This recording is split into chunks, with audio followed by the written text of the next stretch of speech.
Welcome to Athletes, Entrepreneurs, the Alumni Journey. I'm Rob Finkelstein, founder and CEO of Alumni Direct, where we've created a platform to help athletes and other alumni network and connect and tap into various resources in health and finance and career.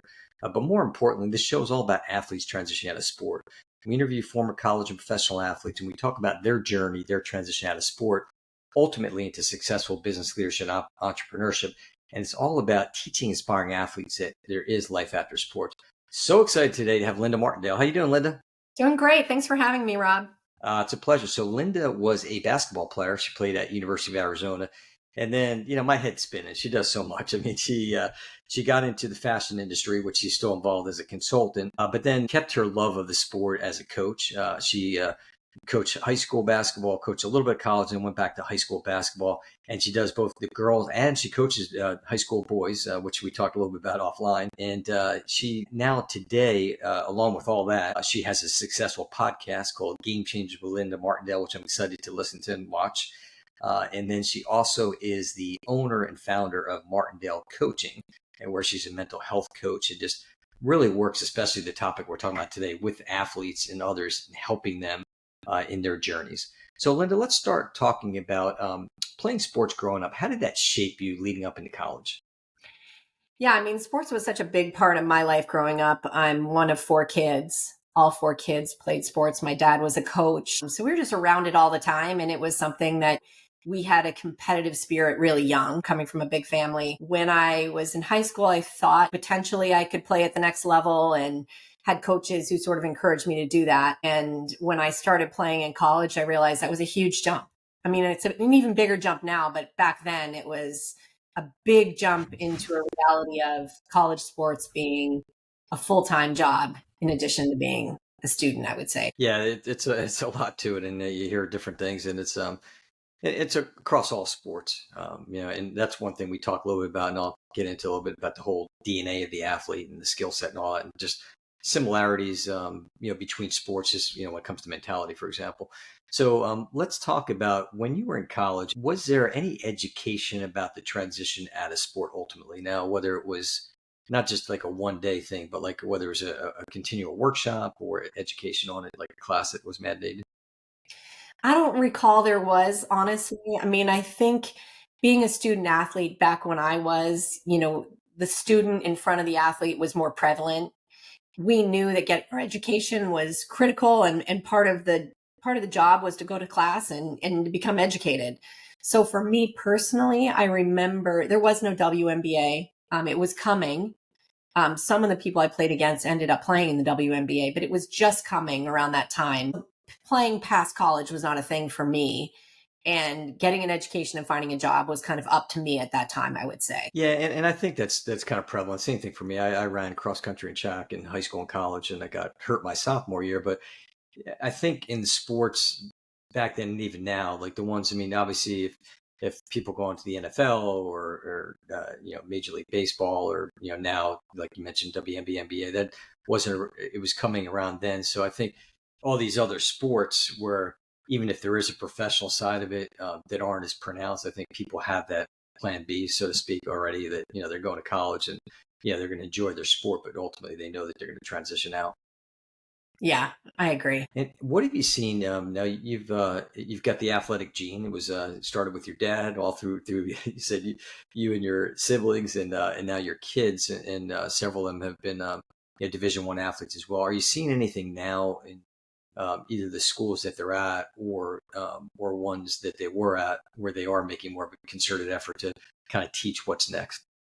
I think it's coming along for sure. The athletes that I work with, including my own children, I think there is more of an effort to educate these kids about next steps, about finances, certainly with NIL coming into play.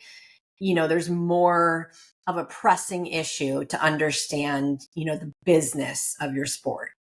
And I think it's important, knowing that it is a business and calling it a business as it is. I think athletes are becoming more educated about the business side of sports, I would say. And I've heard, there's several universities, including University of Arizona, where I went, having actual courses that athletes are required to take. And that's great, because it's sad, you see a lot where Athletes, kind of nose to the grindstone. They're thinking about their sport, and granted, they're young anyway, and they're thinking, but it's just knowing that there's something there. And I talk about this a lot too. I think even from a recruiting perspective, if you think about as a parent, and you can attest to having, athletes as kids, that when you're looking at a school, if you know that that school is going to put that time into, educate them, not only while they're there, but then also potentially as an alumni athlete coming back, like to know that you can go back to your alma mater. And, we hear all these stories, which we'll get into later, with struggles with athletes when they're done with sport, but to be able to know they can go back to their school and get that education, again, not that one day thing, but just something that's going to truly prepare them for their next steps. 100% agree. And my little one is now a freshman, playing Division I lacrosse at Merrimack, and already he's talking about alumni, and already he's talking about internships and what next steps are. I mean, he's just a freshman. So it's front of mind for all of these young athletes that there needs to be some plan for when they graduate. Yeah, absolutely. And I think, and you touched on it briefly, but we'll kind of get a little bit into NIL, name, image, likeness, is that there's the positives, there's the positives and the negatives, and big money and all that. But I think what we've seen, and work with a lot of different companies, my Alumni Direct and just my own company and then other companies, that with NIL, it's giving an opportunity for the athlete to become an entrepreneur, and they have their own business. And then there's just so much that goes into that. And that's what I bring up a lot of times, is the lack of education, more so of like, okay, guess what? You need to, start an LLC, and you're going to have to pay taxes. And a lot of these athletes don't know that. So talk a little about your perspective of NIL, especially now with, your kids going through it, and just, again, as a coach. Yeah, I mean, I think there has to be some level of responsibility when you start paying people, that they understand how to pay taxes and they understand how to budget, and what they should be doing with this. This is big money, right? And these kids are being handed a lot of money, and maybe they have a manager and maybe they have a parent who can help, but otherwise they're on their own. So I think the universities have some responsibility to educate, certainly when it comes to the business part of sports. And I'm on the mental side of it, and there's a mental toll to being paid to play. You need to perform. The more money you get, the more pressure, presumably, that you need to perform. And I think we need to look at this as a bigger picture. And I agree that athletes should be paid. I mean, I think most people do, but some boundaries around it and some level of support around it needs to be in play, so that it's not the Wild West and we're not handing Right. money to people and saying best of luck, right? Yeah, I agree, and I think, something just popped in my head, and especially because it's, in your expertise field, is that, what about from a mental perspective? Like, it's, especially here, like the portal, and what's the toll do you think it takes? I mean, you've got this team, you're playing for a team, you got all these friends, and then all of a sudden, because of NIL, maybe you're going to a portal and you're transferring schools. What does that do, you think, to the athlete, both the ones that are staying as well as the one that's, being affected and leaving with the NIL portal?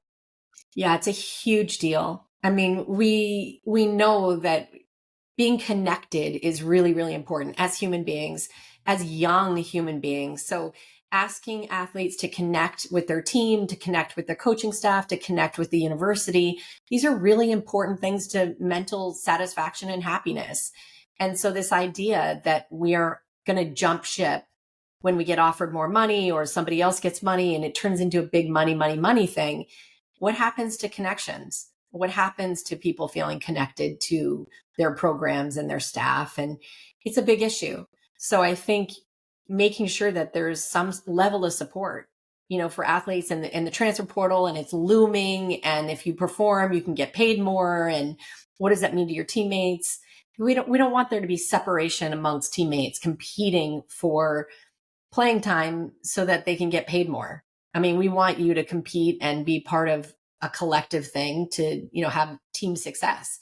It's a bit of a two-edged sword, right?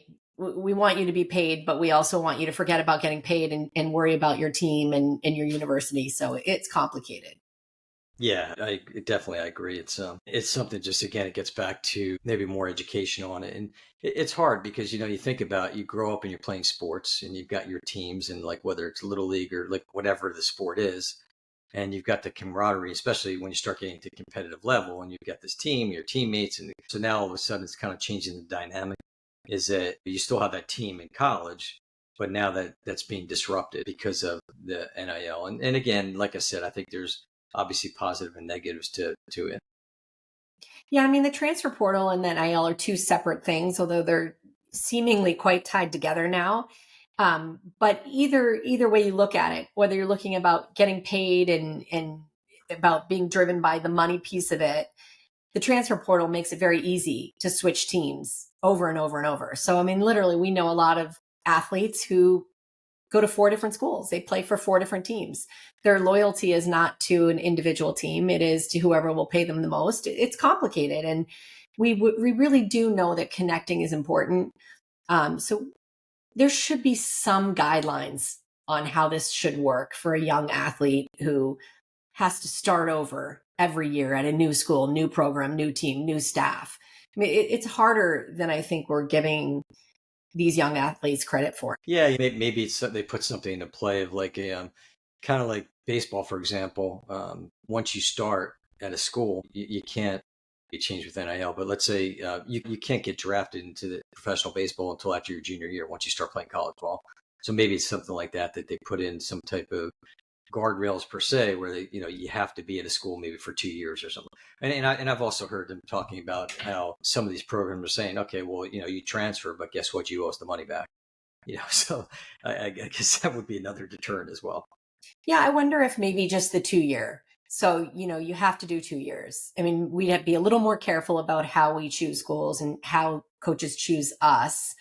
Um, I don't know if it'll happen, but would it be helpful to know that you have to do 2 years instead of one? Gives you a little opportunity to grow and develop at a university, and maybe we'll see that. But yeah, I definitely agree that would be a step in the right direction. Yeah, and maybe it will help change some mindset. Maybe some of these kids will stay.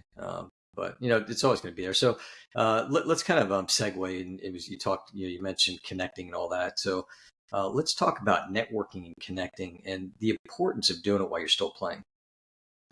Oh yeah, I mean, having 4 kids right now who are all played in college and are at different stages, networking is a skill we hope our kids develop, right? And certainly with teammates and with grinding it out, with others in your class and whatnot is a way to learn how to develop relationships. Networking is so critical.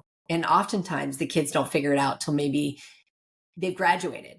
So Right. yeah, I think, teaching kids to network and how to reach out and to do all these kinds of things is critical. Yeah, and that brings on this something we've looked at too. Is that I think, and I talk about even at a high school level, and you can attest to being a high school coach, is that you never know, like your teammates, their parents, coaches, friends of the family. I encourage young people to network and connect, starting even like at that high school level, of just getting familiar with it. And then another thing I talk about too is that sometimes these younger athletes, and let's say maybe now we'll just take it to college, they might be talking to prominent, whether it's alumni or just other people, and they're like, well, what do I have to offer? I'm young, I don't have all this money, they're multimillionaires, whatever it might be. It could be maybe it's something that they can help their kids, or maybe it's something that they want to foster helping out this younger athlete, or maybe they want to relive their glory days, meaning the people that are at that higher level that are willing to network. So do you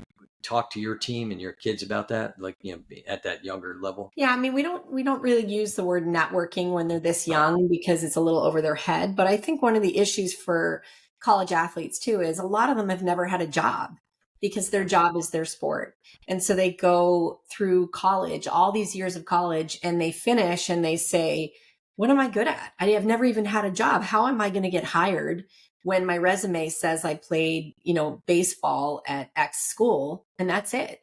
So learning to sort of sell yourself and your skills aside from your sport, or what do your skills even mean, is really important. So I would say, even to my own kids, what have you learned being an athlete? What skills have you developed that are marketable to a company? And being able to talk to alumni about that. What is your company looking for? And a lot of times, these companies are looking for discipline and teamwork and collaboration, works well with others, all of these basic things that you don't even realize are a skill until you go out into the workplace and realize these are perfectly transferable skills for young people. Yeah, and and that's I talk about that all the time. I was talking to one kid that was I don't know, a sophomore, junior, and he was just saying he brought his resume, like you just said, it had nothing on it, an internship. So like career services wasn't necessarily. It's not that they weren't anxious to help. I mean, they have limited bandwidth. But I told them, well, just being an athlete, that's your resume, and everything you just brought the teamwork, the leadership, the practice, preparation, everything that goes into being an athlete. That skill set, the DNA, is something that people look for. And you For hear, sure. a lot of these companies that want to hire athletes. So I mean, that's something for the folks out there listening. Athletes, people do want to hire athletes. So don't get discouraged with that. One other area when I talk about networking, connecting too, is it seems like it's very siloed within sports. So in other words, the basketball players hang out with the basketball, and the football with the football, and the baseball, swimmers, whatever it might be. But there's so much value to having that affinity relationship with other athletes. Talk a little bit about that and how athletes should be spreading out across all sports in their Yes. interactions. So big, honestly, Rob. I think about myself in playing basketball at a university that was huge. And we used to go into McHale Center where all of the, each team had their own locker room and their own weight room time and all these things. And looking back, how much I wish I connected more with athletes from different sports. And it would have been a huge advantage to me now. I encourage, and I work at two universities, I encourage the ADs to do what they can do to get athletes across teams to connect with each other. And, most universities have, I think all universities have a SAC, which a student athlete, trying to Advisory committee. exactly. Where they meet together, which is great. And I'm actually going to talk to a group. I think there's 50 of them across all sports and encourage them to find ways to cross over, go to each other's games. Like there's such a great connection between athletes in different sports and encouraging it because afterwards you go out into the workplace and a lot of times you connect with people at different levels at that point. Yeah, it's interesting you brought that up because it's something that we've created a community center for SAC athletes at Alumni Direct, where basically, like you said, each school has anywhere from 35 to 50 athletes, depending on how many sports they have on this committee. But to give them the ability to interact with not only um, the athletes at their own school, but other schools in the conference or just across the United States, kind of that fraternity sorority for athletes at SAC committee. So that's interesting. Let's talk a little bit about alumni engagement, and obviously that's something that's important to us.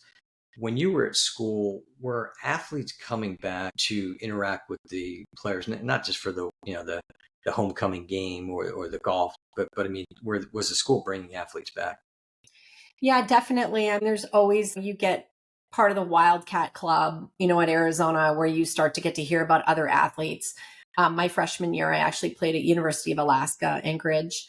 And I still read all of those updates about who's in the Hall of Fame now and where all the athletes are. And I'm super tied to that now, maybe realizing even more how important it is. And at the time, I think it was interesting to see who's doing what. And now it's interesting to see what the actual university is doing with their athletes and whatnot. So I think there's more engagement than there's ever been with social media and following people on your team's social media and the university social media. There's more opportunity, I would say, to connect back with your teammates in your university. And that's great. And I think it's important, like from a mentorship perspective. I know I bring this up a lot, but I was on a call with my school, University of Delaware, and I had one of our Hall of Fame football players from Delaware who played 10 years in the NFL.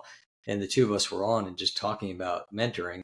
And they want to do it. They just didn't necessarily have the bandwidth that I keep saying as far as like bringing people back. But I think it's so important. I think athletes do want to get back, and it shouldn't be just specific to the sport. I mean, obviously they can relate because they played that sport, but I think it's an athlete coming back in general, getting back to that cross networking of athletes. Is that you come back in and you say, me, okay, I was a runner, but I'm in the athletic space, and what I do today, if I can bring value and help the current students at Delaware, the athletes, why not? And I think this guy was like the same thing. It's like, tap me in. You're not.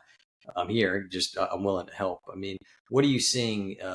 Like as far as your kids, and obviously more recently being in college, were there schools bringing back the alumni athletes to get more into that mentoring and helping and stuff?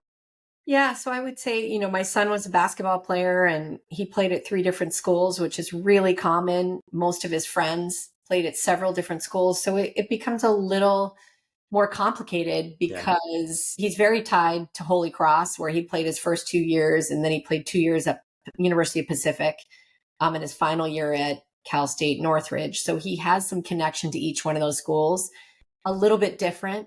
Right. I think Holy Cross does a really good job of continuing to connect. So, I mean, it depends on the school and Right. how important it is to the university, but I think we're seeing more and more of it for sure. Yeah, that's great, and it should be. I think again, it's the ecosystem. Alumni coming back and helping it. They want to do that. So, I don't know if you got a chance to watch or listen to any of the episodes. So if you haven't, then you're not prepared for these questions, but they're easy. So, if you could go back in time, okay, and you go back to your freshman year of college, 10 words or less advice would you give to freshman Linda? Just keep grinding. Grit is the single biggest indicator of success. There you go. At less than 10 words. I think so. It was close because a lot of times like, okay, 1, 2, and people are kind of, and then usually it does get more into like, more of an explanation, which is great. And then how about fast forward to senior Linda? Senior year, Yeah. Like what advice would you give this? enjoy the moments. Enjoy it, because when it's gone, you're going to miss it. I know that's Yeah. more than 10 words, but like I can't say it enough. Enjoy Yeah. the moment. Yeah. Well, enjoy the moment. You got 3, so you're doing great there. But no, you're right. It's true. I think a lot of us take for granted those college years, and all of a sudden they're gone, and then like, okay, like what's next?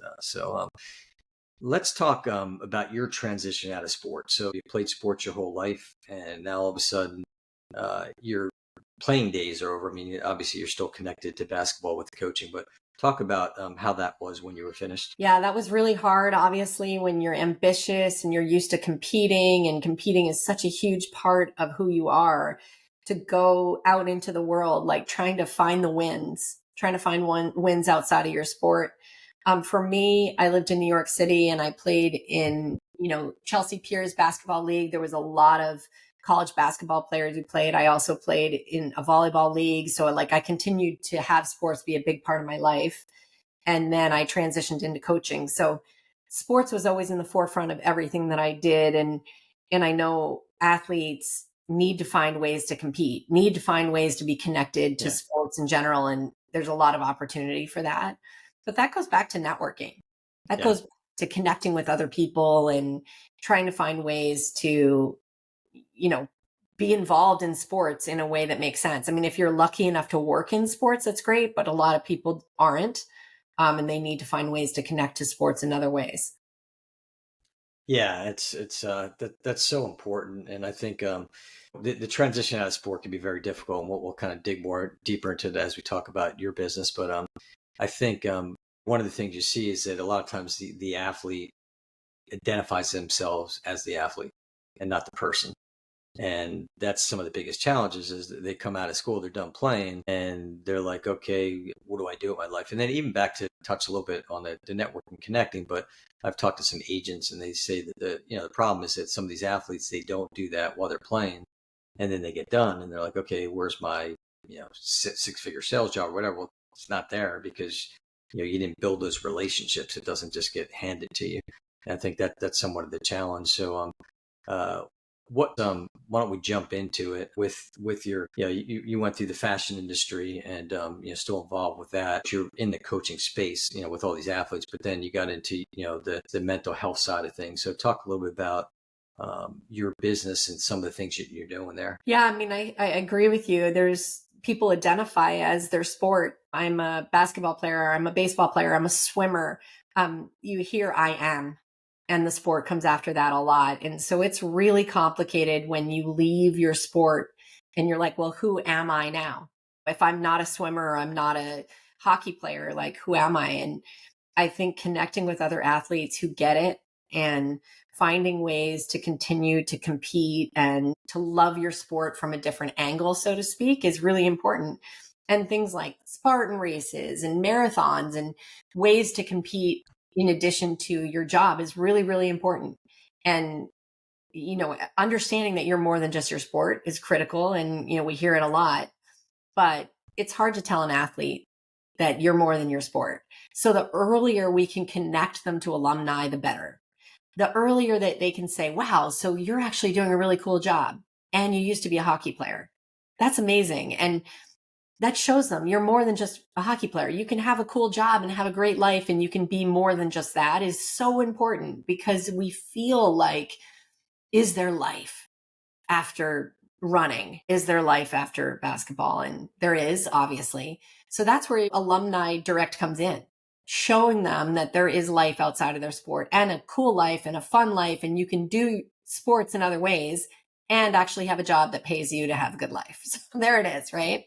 Yeah, no, for sure. So, I mean, you packed a lot of good information in there. Like, if you broke it down to just maybe some keywords of advice, kind of summarizing that to athletes as they, regardless of whether it's being done from a college perspective, being done from a professional perspective. I mean, I'm going to use one big word: connect. Connect. It really is so important. Connect yourself to other athletes, connect yourself to your university, to your staff, and then find ways to connect outside of your university. Connect with other athletes, other schools, other people. When you move to a new town, find places to connect. And as athletes, especially when you're on a team, the connection piece is what everybody misses. When we hear from athletes who, are 5 years out of their sport, I miss my teammates. I miss the guys. I miss times on the bus. I miss the times in the locker room. At the end of the day, it's a connection piece. So big capital C on the word connect. Find ways to connect to other people and you will find your way. That's great advice there. And then I guess let's talk a little about. We're going to come back to your company, but let's talk about from a coaching perspective, some of the things that you've done with that, and you've seen just laying into this whole mental health thing. Actually, one idea that came to me is that one thing I've seen, and maybe you can, being a high school coach, there seems to be a lot more, like, I would say bullying, but it's interesting. It almost seems like bullying of athletes is like back when we went to school, like, again, you had your different sections, and a lot of times the athletes were cool. Everybody's in different groups, but it seems now a lot of these athletes, I don't know if it's because of the pressure on them to perform, but you just see things, and then obviously social media as well plays into that. Talk a little about your thoughts on that. Yeah, I mean, I would say I don't see, bullying for athletes as much as I see this self-critical behavior, Okay. this tremendous judgment of yourself. You are how you perform. I see it over and over and over. If I have a good game, I feel good about myself. If I have a bad game, I feel terrible. God forbid I don't play, and then I really don't feel of any value. And so this idea that, like, we are how we perform is probably the biggest thing that I see now. Kids who don't get to play do not feel valued. Um, and it's the hardest thing to talk to the backup goalie, the backup pitcher, the backup point guard, and let them know there is great value in being a backup. You don't have to perform a certain way to feel good about yourself. And that's a big deal for me, is finding your value every day if you play or you don't play or you don't play well. Yeah, absolutely. So let's talk a little about your coaching business. Talk about some of the things that you're doing. Are you working with a certain demographic? Talk about that and how people find you with that. Okay. I'm working on mental fitness. So I Okay. work with relatively mentally healthy people that are working on their fitness so that they can deal with setbacks and they can deal with things like not getting to play or not performing as well as they want to. I think that there's a gap between healthy athletes and feeling not mentally fit. So I started working on this idea of prepping athletes for hard times, prepping them to deal with setbacks and being resilient, getting up if they get knocked down. We talk a lot about physical fitness, prevention. We go into the gym so that we're stronger and we also can prevent injuries, but we don't talk about it on the mental side. And when I started really looking at what was holding athletes back and where people were struggling with performance, I thought there was a big mental piece to it. I think we all agree now. But how do you become more mentally fit? I became sort of obsessed with this idea that you had to practice and you had to work on it. And so I work at a couple of universities and I worked with over 250 athletes. Um, the issues are the same over and over and over again. And it Right. requires a mindset. It requires a mindset you have to practice. You have to decide how you want to think and start working towards that. And, winning mindset doesn't come when you don't have wins. So you create wins for yourself and, you develop this idea that, I can perform based on my mindset. And of course, you have to, do all the work in your sport and all those sorts of things. But if you're not working on the mental piece, you're holding yourself back. Yeah. And so how do so your kids get to be your practice? Do They they don't want to like, hear from me, is Rob. it, No way. Yeah, they don't want to be coached by me. I was gonna say, your mom. Okay, we're not. We don't. It's not coaching. All these other people are having success, but yeah, you don't know what you're doing, mom. Right, right. Exactly, It exactly. does change, obviously, as they get older. You'll be like, oh yeah. I always have that fun conversation with my son. Like he refers to me in the third party, and he'll be like, yeah, Right. that guy Rob, he taught me some stuff. I'm like, yeah, he's pretty good. That He taught me shows some you stuff a as little bit. well. Who knew? Yeah, exactly. What a concept. So like, are you are you working like individually, or they kind of bring you in as a like the team brings you in? How does that work? Yeah, so I work with about 7 or 8 teams collectively. I'll work on, with athletes individually. I work with a lot of captains, a lot of leaders. And then I also have individual clients from universities across the country. I do work with high school athletes who are really ambitious and really understand that the mental piece is critical to success. And I have some really phenomenal high school athletes who are going on to play in college, but in general, I work with college aged athletes. Okay, that's great. Yeah, and how do people find you? A lot of word of mouth.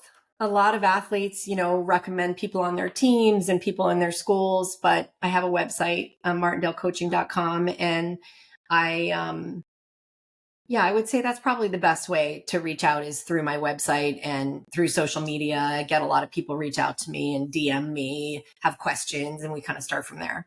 And then is it all over the country, or is it specific to your It's area? Or all over the country. A lot of my athletes will talk to me from their dorm room, from their cars. I mean, as long as they're not driving when when we're talking.